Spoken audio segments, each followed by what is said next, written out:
They mix with this shit.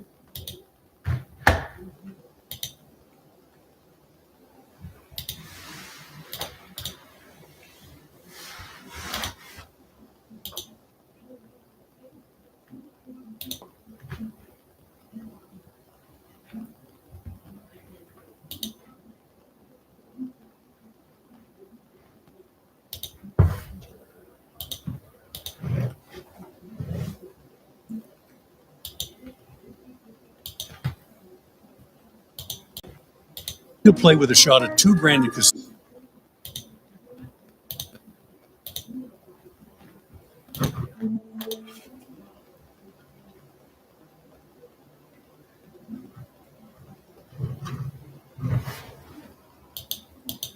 All right, YouTube, we back in another video. As y'all can see by the title, man, we got Girly going to meet up with her. You feel me? Whoop the whoop. And we got Brody ass again. Whoop the whoop. You feel me? This is what I be telling y'all, bro. Why y'all ain't got y'all pocket rocket, a bazooka, got y'all little burner with y'all, bro. Y'all, she just happened to the other three. Old man had him in his closet. You feel me? Nigga got old head catching body, throwing the bitch in the closet. Like the bitch ain't. You feel me? Come on, Carl.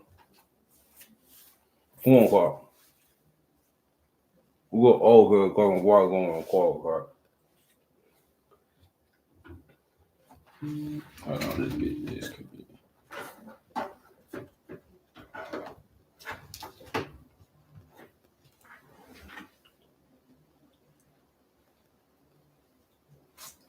What up, y'all? You have to put it like this.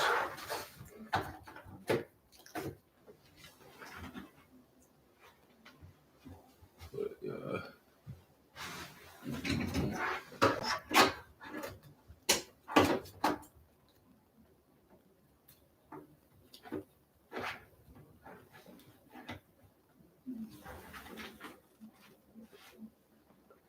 budget. I gotta watch this sideways.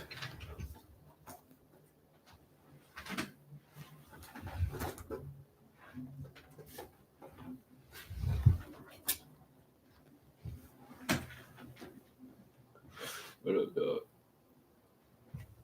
What are you judge? I can see by the title, man. We got Girly going to meet up with her whoop, catching bodies. She was helping to the other video. Y'all, she having the other video with old head. Nigga catching whoops, throwing the bitch in his closet. You feel me? Keep trying to tell y'all, bro. Carry a rocket, a burner. Or y'all, but ain't y'all saying, because niggas not playing. Bro, niggas not playing, or niggas, females or niggas not playing, bro. We got old heads catching buddies out here. Y'all it's December 1st, 2018. CCTV records 22-year-old Grace and her Tinder date, Jesse, getting ready to leave the bar. They had just met a few hours ago, but already they're about to head back to his place. From the outside, everything seemed to be going perfectly well. So well, in fact, that soon after they could be seen heading to a nearby hotel and up to Jesse's hotel room shortly after. Nobody could have expected that this was the last time Grace would ever be seen alive. The next day happened to be her birthday, and nobody was able to reach her all day, and the same was true even days after. It was like she disappeared off the face of the earth. Her friends and family quickly reported her missing, but to no avail. Meanwhile, Jesse was recorded on CCTV out and about, going up and down the elevator, carrying cleaning supplies, and what appeared to be a suitcase. Just had the same thing going on in the other video, bro. What's up with these niggas, bro? Wait, hold on, I'm tripping, chat. Hold on, I'm talking too much, bro. I'm yapping too quick, y'all. I gotta go back to the video. I'm yapping too quick. It's a woman realized, hold on. I'm talking too much. Regard what I said. He not getting killed. She getting killed. So who he about to whoop the wop. So the whole time I read the title wrong. He about to whoop the wop. Without no mask on his face, no gloves. Niggas be retarded, chat. Niggas be crashing out over Tinder. Come on, gang. That shit say Tinder. Nigga retarded. Nigga catching a body just to get his ass fried. Your ass. Just another video. Yo ain't going to jail. You going under the jail, gang. Free bro. Because we don't with jail nobody this way, but his ass Cooked. Grace.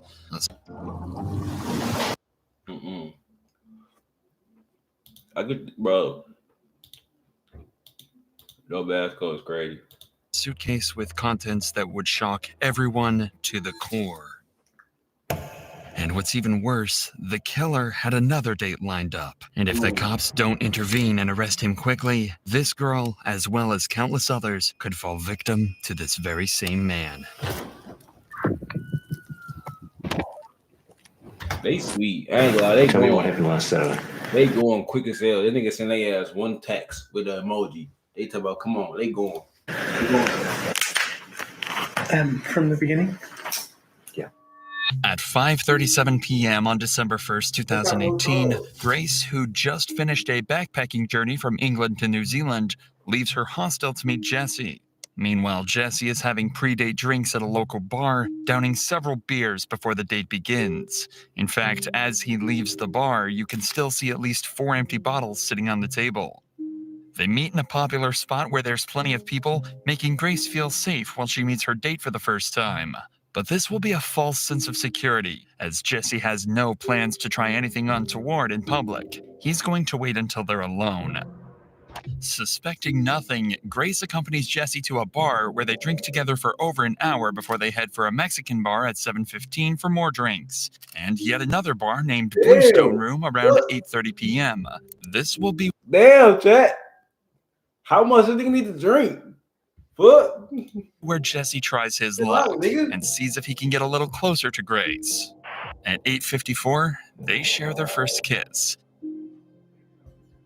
This is when Jesse takes a trip to the bathroom and where Grace sends her very last message to anyone, telling her friends that it's going amazingly well and that she just clicks with him so well.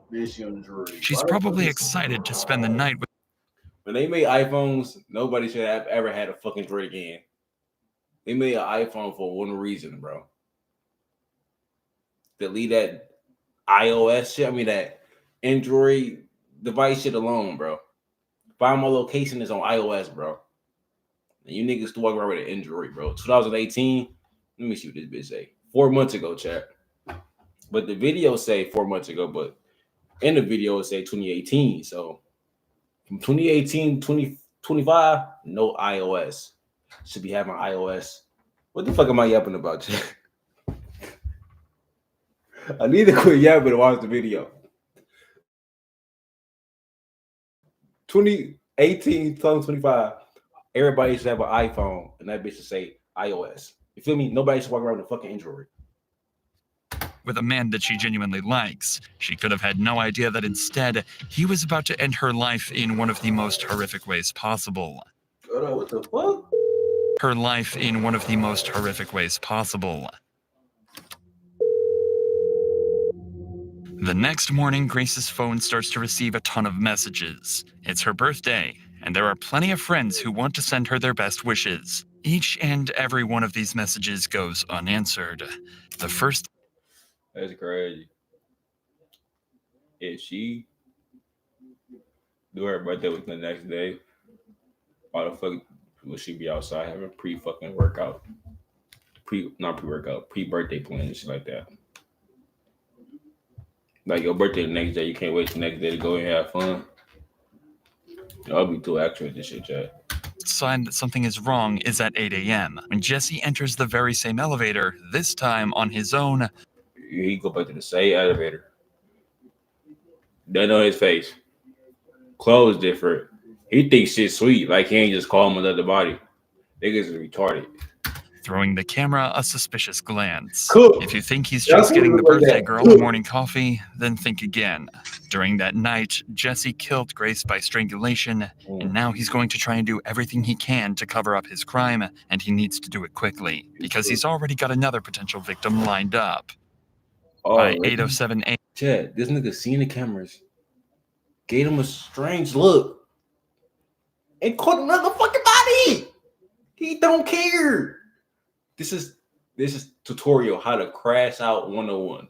a.m., Jesse is in town and about to start the most eerie shopping trip possible. He starts at the warehouse on Elliott Street, where he buys a suitcase that he plans to hide Grace's body in. He checks out the width and depth of the suitcase to make sure it'll fit her, so he can dispose of her body before anyone can catch him. Then 25 minutes later, he makes his way to another store, where he buys a number of cleaning products that will be used to clean up the murder scene. Then he returns to his apartment for a number of hours, reappearing at 10:42 a.m. before he jumps in a taxi and Apex Car Rental where he rents a car. But it's what he does next that's truly shocking and puts pressure on the cops to discover and solve his murder as quickly as possible. As Grace's body lies in the apartment, Jesse goes on a date with another girl he'd met on Tinder. Given that he has all the equipment ready to hide one body, it's speculated that he planned this to be his second victim of the day. As he arrives at the bar, Jesse is wearing exactly the same clothing that he wore the night before, possibly the same clothes that he wore when he killed Grace. We are not sure whether Kempson was as pushy in his initial messages to this girl, but what we do know is that the conversation he struck up with her during the date not only brought up some major red flags, it downright terrified her. Allegedly, he wanted to talk to her about where to hide a dead body from the police. Right away, the date is over. Anyone with $10,000. For all the people watching this video, let me know in the comments what y'all do. Y'all go to a date with y'all, you feel me? And a nigga asks y'all, what to do with a dead body? What y'all doing in the chat? I want to know what y'all doing in the chat, like on some real shit. And this girl's instincts may have just saved her life. It's hard to imagine the horror that she would have felt when she learned the truth about the man she just walked away from. Certain that he likely had the same fate lined up for her as he did with Grace. At 8:56 p.m., we can see Jesse carrying a piece of equipment back to his apartment. More precisely, it's a carpet cleaner, and he's going to try and use that carpet cleaner to try and remove any trace of Grace's presence at his apartment. He's even got 2 bottles of cleaner in his hand, making sure he's got enough to get the job done. 30 minutes later, and we're greeted with the product of all his hard work. He's about to try and hide the body. He reappears in the elevator with a trolley carrying several luggage bags, one of which is the suitcase that he'd bought earlier that morning. It's way too heavy to carry, as inside is Grace's dead body. Of course, he can't walk through the streets with this amount of baggage, which is exactly why he hired the rental car. Minutes later, he's loading the rental car with all of the baggage, ready to make the next move in his attempt to cover up this murder, hiding the body in a place he thinks no one will find it. The next morning at 7 a.m., Jesse buys a shovel and heads back to his apartment, where he collects some clothing to take to the dry cleaners, destroying more potential evidence of his crime. But he's not done there, as he stops off at a random trash can, tossing a large trash bag inside. Then Jesse takes his rental car for a deep clean, paying particular attention to the rear of the vehicle, where he had stashed the suitcase containing Grace's body. And with that, his work was done. For the next 2 days, Grace's family and friends go through turmoil. Nobody has heard from her, she hasn't posted on any social media, and she isn't answering either of her 2 phones. Her family report her missing to Auckland police on December 5th. Grace's father, David, even flies to Auckland and makes a heartfelt appeal for his daughter's safe return. Grace has been missing for several days, and as a family, we've been extremely concerned for her welfare. If anybody has seen, spoken to, or come into contact with Grace, come forward and contact the investigation team. With so much media coverage at the time, Jesse likely saw her father's appeal, and yet the family's pleas went unanswered. But Auckland police are about to use various methods to track Grace's last movements and find their main suspect in her disappearance. They're able to find out she was on a date with a mystery man, and after poring over hours of surveillance footage, they find the last person she was with, and track him back to his apartment. At 3 p.m. on December 5th, the cops turn up at the City Life Hotel, but they almost miss their man, as he eyes them in the lobby when he approaches the front door. Jesse thinks if he casually strolls away, he won't be noticed. But these eagle-eyed cops don't miss a trick, and quickly apprehend him before he can make an escape. At this point, the smartest thing for Jesse to do is to own up to his crime, maybe try to play it off as an accident, and face the consequences. But he's not going to do any such thing.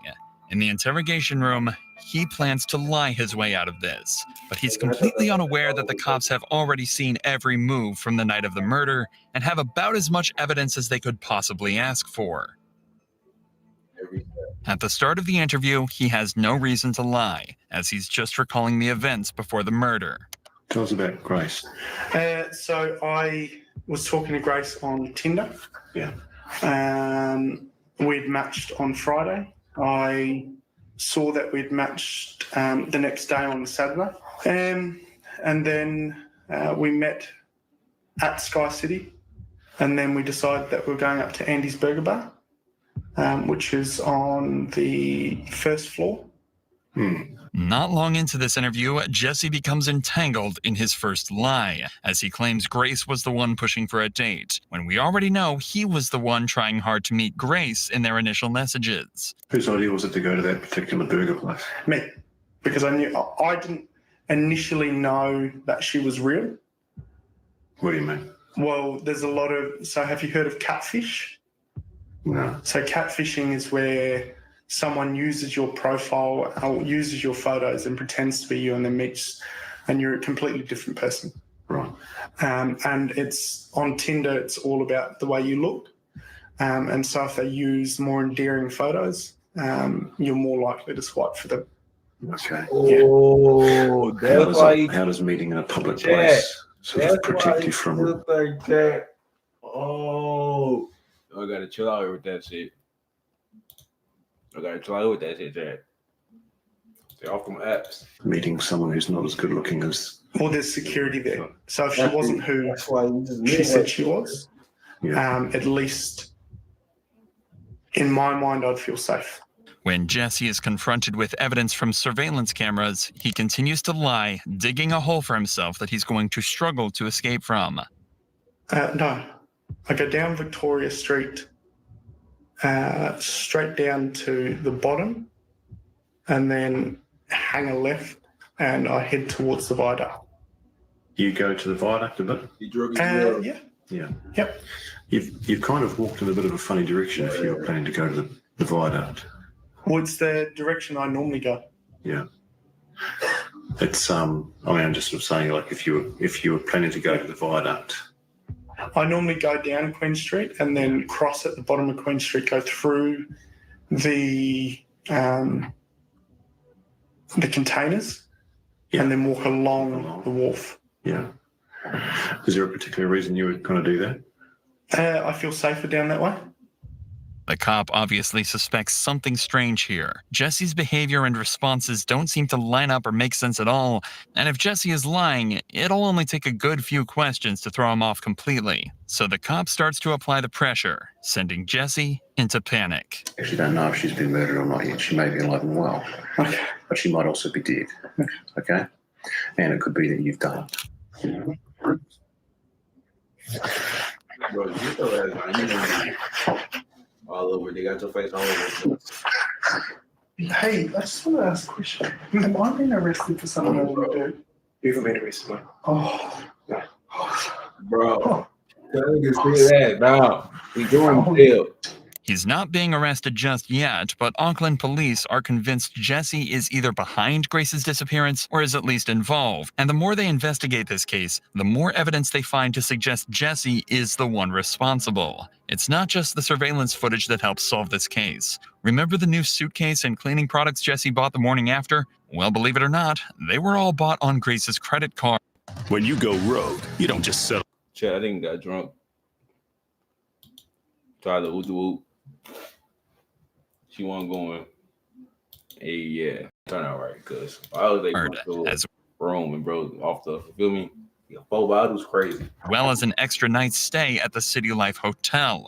In fact, it's very possible he paid for his second date on Grace's credit card. An extra day at the hotel should give Jesse time to clean up the mess, but it's going to take more than a carpet cleaner to get rid of the evidence. When police search his apartment, they find traces of Grace's blood. The credit card payments, the witness testimony, cell phone locations placing Grace and Jesse together, and the staggering detail found in the surveillance footage backed their suspect into a corner, and in his second interview on December 7th, they left Jesse no choice but to confess. A confession that would soon lead into one of the most interesting but troubling defenses ever used in court. Started talking to me about 50 Shades of Grey, which is a sex fantasy movie that's out. We started having sex. At first it was just normal. It was very placid. And then she asked me if we could get into bondage. And then all I remember is falling asleep in the shower. I need to stop. I need to go. Would you like some fresh air? Yeah, please. I was in shock and I didn't know what to do. I went downstairs and I was just, I don't know, I was all over the place. I didn't believe what had happened. I was just terrified and scared. I thought that she had gone. I thought she had left. Pathologist, specialist doctor will perform a post-mortem. Yeah. They're very skilled at establishing people's causes of death. Understand that? I went to the warehouse at the atrium and bought a suitcase. I went back and I was just in shock because it just didn't seem right. I left to go and get cleaning products. So I messaged a friend and said I'll meet you at Revelry. After finishing drinks with her, I got back to city life. And all the time I just kept saying, I'm sorry. And then I went downstairs and I grabbed the porter thing and I put the suitcase on top of the porter thing. I drove the hire car into Wilson's car park and parked it. I woke up the next day at about 5 a.m. and drove the car out to Commute. At first I had picked up a shovel from ITM at Commute. I ended up driving towards the Waitakeries. I went into the bush, I dug a hole, I went and got the suitcase and I covered the hole and then I drove. Where is her possessions? I threw them in the rubbish. Whereabouts? Albert Park, rubbish. Right, so what items of her property have been disposed of in Albert Park? Everything. All of her clothing? Everything that was in the room. Whereabouts did you clean the car, the outside of the car? I think it was in Henderson. I don't know West very well. Okay. And what did you use to clean the car? Water blaster thing from a car cleaning place. You know, he cooked, that's why. If they had on pictures, he would not be. He would have been that bitch long like a motherfucker. Did she have any injuries? Not that I can remember. I was just panicking. Did you inflict any injuries on her that caused her to die? No. Did you kill Grace Mullane? Okay. And you're under arrest for the murder of Grace Mullane on or about the 2nd of December. Okay. You understand? Yep. Did you intend to cause her death? No. Are you ready to take us to where she is?